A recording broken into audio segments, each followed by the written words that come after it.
दोस्तों, स्वागत है आपका जितेंद्र की पाठशाला में। हम अब देखेंगे उद्यमिता का पेपर, जो फोर्थ पेपर है उसमें पार्ट बी में आता है।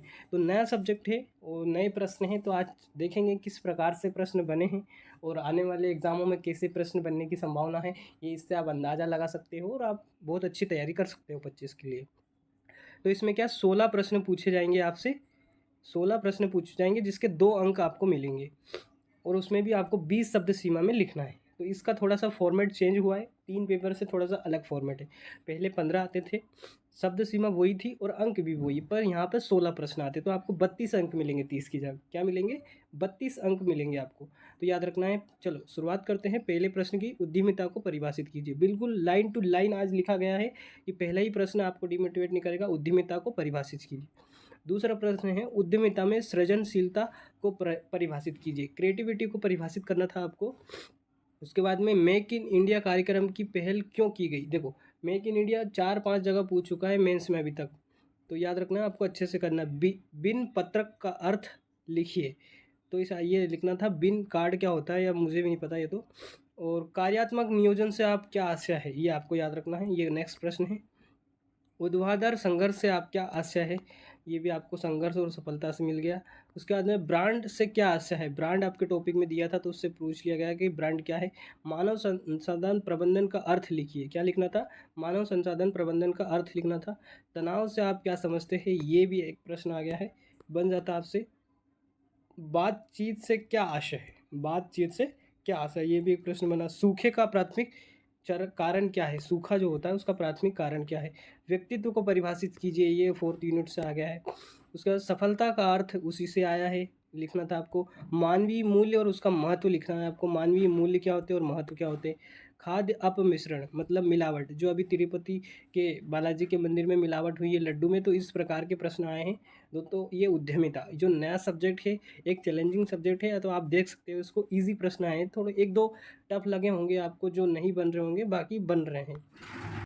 नेक्स्ट है दूसरा प्रश्न, जिसमें क्या 8 प्रश्न आएंगे। इसमें 60 शब्द होगी और 7 अंक का एक प्रश्न होगा। तो इसको आपके 56 नंबर मिलेंगे कुल टोटल। तो पहला प्रश्न है विचार सृजन की समस्या वस्तु सूची विश्लेषण तकनीक के अंतर्गत गॉर्डन की पद्धति को समझाइए। तो ये विचार सृजन के बारे में बताना था जो उन्होंने दिया था। बौद्धिक संपदा अधिकारों को समझाइए, ये भी बन जाता आपसे। क्रय प्रक्रिया में कौन से चरण निहित होते हैं? ये भी बन जाता आपसे। सहयोग से समन्वय किस प्रकार भिन्न है? सहयोग से समन्वय किस प्रकार भिन्न है, ये भी आपको बताना था। योग्यता आधारित कार्य विश्लेषण को समझाइए। ये थोड़े से एनालिटिकल क्वेश्चन आए हैं। समझाइए कि कैसे गरीबी आपदा का जोखिम जुड़े हुए हैं। तो ये आपको बताना था उद्यमिता में। नेक्स्ट क्वेश्चन है शासकीय योजनाओं के क्रियान्वयन में क्या चुनौती आ रही तथा समीक्षा करे और निगरानी प्रणाली इन मुद्दों को कैसे हल कर सकती है। तो यह क्वेश्चन इजी था, देखने में बड़ा लग रहा है आपको, पर इजी था।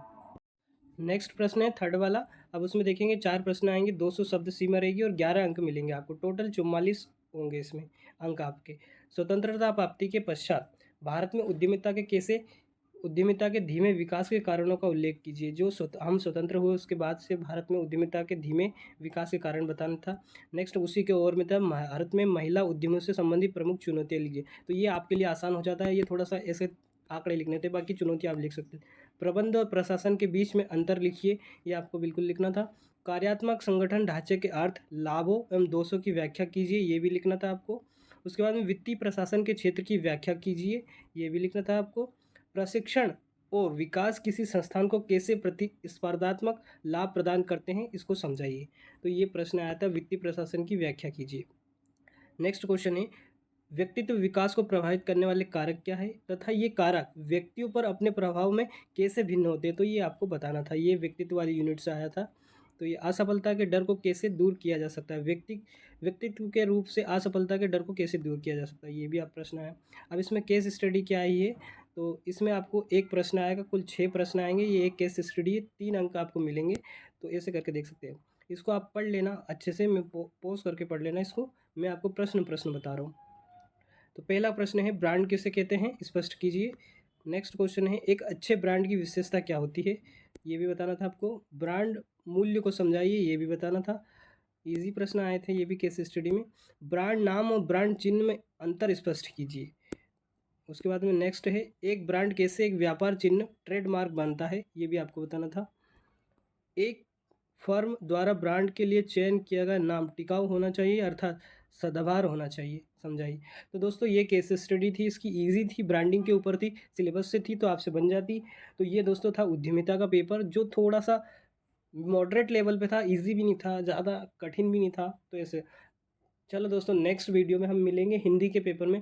तब तक के लिए धन्यवाद। और आप अभी तक आपने चैनल को सब्सक्राइब नहीं किया है तो चैनल को सब्सक्राइब कर लें।